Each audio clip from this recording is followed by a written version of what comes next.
मिथुन राशि के लिए जून 2025 करियर और व्यापार के क्षेत्र में रफ्तार, नए मौके और आत्मविश्वास का महीना है। इस समय आपके भीतर विचारों की बाढ़ रहेगी।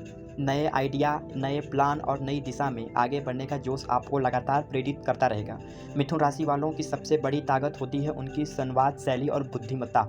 जैसे जून के महीने में यही गुण आपके करियर में सफलता की चाबी बनेंगे। 5 जून से 20 जून तक का समय बहुत ही गतिशील है। नौकरी पेशा लोगों के लिए यह समय नए प्रोजेक्ट, मीटिंग्स, क्लाइंट डील या इंटरव्यू के लिए के लिहाज से बेहद शुभ रहेगा। आप जिस आत्मविश्वास से अपनी बात रखेंगे वह लोगों को प्रभावित करेगी और आपको आगे बढ़ने का मौका मिलेगा। यदि आप किसी प्रोफेशनल ट्रांसफ़र या नई जिम्मेदारी की उम्मीद कर रहे हैं तो 14 जून के बाद इसके पूरे योग बनते हैं। इस समय आपकी सोच पारंपरिक दायरे से बाहर जाएगी और आप कुछ नया करना चाहेंगे, चाहे वह नया कोर्स हो, कोई बिजनेस आइडिया या अपने स्किल को ऑनलाइन प्लेटफॉर्म पर दिखाना। जो लोग पत्रकारिता, मार्केटिंग, काउंसलिंग, सोशल मीडिया, लेखन या तकनीकी क्षेत्र से जुड़े हैं उनके लिए यह महीना विशेष रूप से चमकदार है। आपकी कम्युनिकेशन स्किल, तेज निर्णय क्षमता और हल्के फुल्के अंदाज में गहरी बातें समझाने की शैली आपकी यूएसपी साबित होती है। बिजनेस करने वालों के लिए जून निवेश और विस्तार का महीना हो सकता है, लेकिन बिना रिसर्च के किसी डील में ना उतरें। 8 से 18 जून के बीच किसी नई साझेदारी का प्रस्ताव आ सकता है जो भविष्य में लाभदायक सिद्ध होगा। यदि आप ऑनलाइन बिजनेस या डिजिटल सर्विसेज से जुड़े हैं तो आपका काम तेज़ी से आगे बढ़ेगा। इस समय आप अपने लिए ब्रांडिंग या नेटवर्किंग पर जितना ध्यान देंगे, आने वाले महीने में उतना ही बड़ा रिटर्न मिलेगा। हालांकि 22 से 28 जून के बीच थोड़ा मानसिक दबाव या उलझन हो सकती है। आप कई चीज़ों एक साथ पकड़ना चाहेंगे, लेकिन ध्यान रखें कि एक समय में एक ही लक्ष्य पर फोकस करने से रिजल्ट बेहतर आएगा।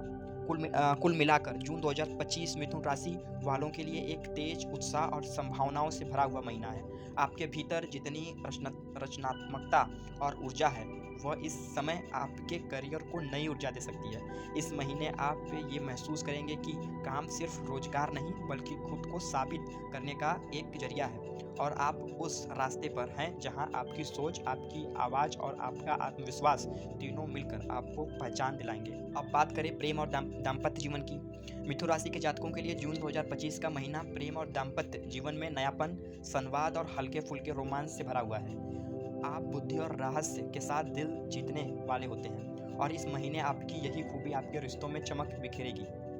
इस महीने में 3 से 17 जून तक का समय आपके और आपके पार्टनर की बीच बातचीत के जरिए बहुत सी उलझनों को सुलझा सकता है।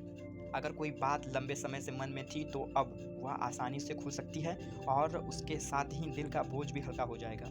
इस दौरान आपके भीतर चाहत भी होगी किसी खास के और करीब जाने की, और वक्त भी आपका साथ देगा। आप दोनों को मिलकर छोटी छोटी खुशियाँ ढूंढेंगे, चाहे वो साथ में बैठकर कॉफ़ी पीना हो या एक दूसरे के लिए छोटी छोटी चीज़ों में प्यार जताना।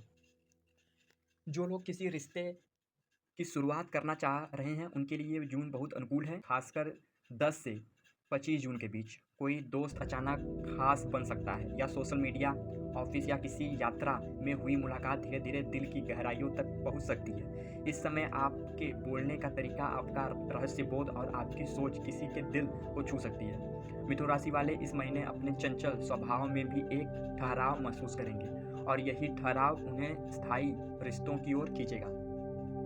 विवाहित जातकों के लिए जून का समय रिश्ते को और मजबूत करने का है। 15 जून के बाद आप और आपके जीवन साथी के बीच पुराने विवाद खत्म हो जा सकते हैं और एक नई समझदारी का दौर शुरू होगा।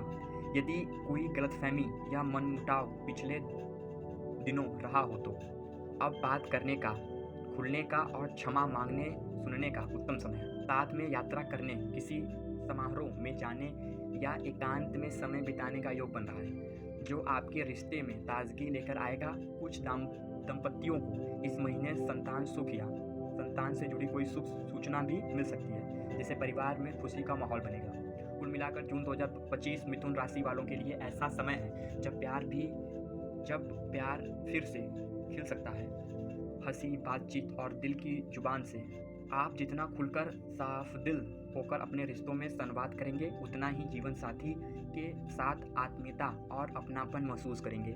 यह महीना आपको याद दिलाएगा कि सच्चा प्यार ज़रूरी नहीं हमेशा गंभीर हो, कभी-कभी वो हल्के पलों में, मुस्कुराहटों में और बिना कहे समझ लेने में भी मिल जाता है।